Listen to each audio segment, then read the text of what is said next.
Hi class, Dr. Smiley here, checking in before you start the next week of nitrous oxide sedation material. Week 3 is open in Blackboard, listing the textbook chapters you should cover, as well as PowerPoints and audios set up, and again in about 15-minute chunks. You'll also see about a 20-minute long video here of me providing nitrous oxide oxygen sedation to a past GRCC student. And watching that video may just sort of put all of this together for you, all the material that you're going to listen to or review in the text and in the PowerPoints. I think the video will help.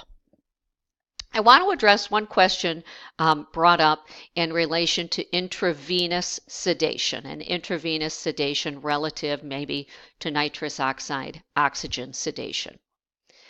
I want to clarify that intravenous sedation is conscious sedation.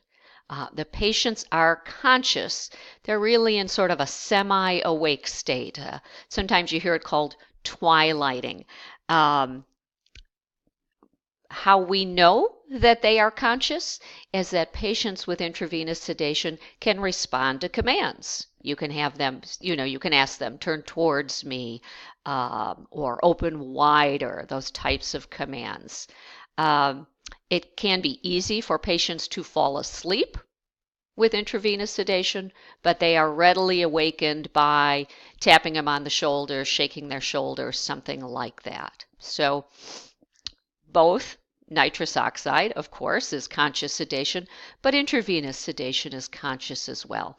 I'm unsure why in the Chapter 3 textbook there is a chart that shows the various levels of sedation, conscious and unconscious, and intravenous is listed as unconscious. According to the American Society of Anesthesiology, intravenous sedation is a conscious sedation. Other comments about sedation might be sedation levels, or other questions I've gotten this week relate to that spectrum of minimal, moderate, or deep sedation.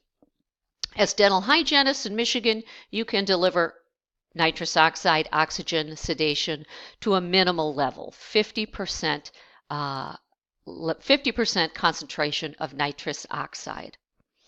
Nitrous oxide can be delivered at a higher level, at a moderate level, over 50%, but just not by dental hygienists in Michigan.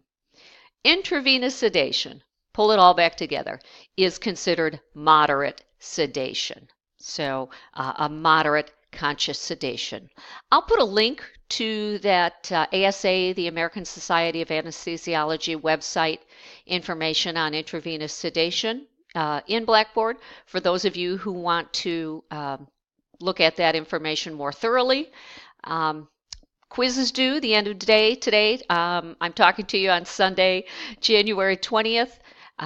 Once everyone has taken the quiz, the first quiz, I will review that and touch back with any topics that seem to trick people. So this week, complete your week 3 materials. There's, of course, another quiz. Don't hesitate to reach out with any questions you might have for me, and we'll see you in the halls at school. Thanks for listening. Bye-bye.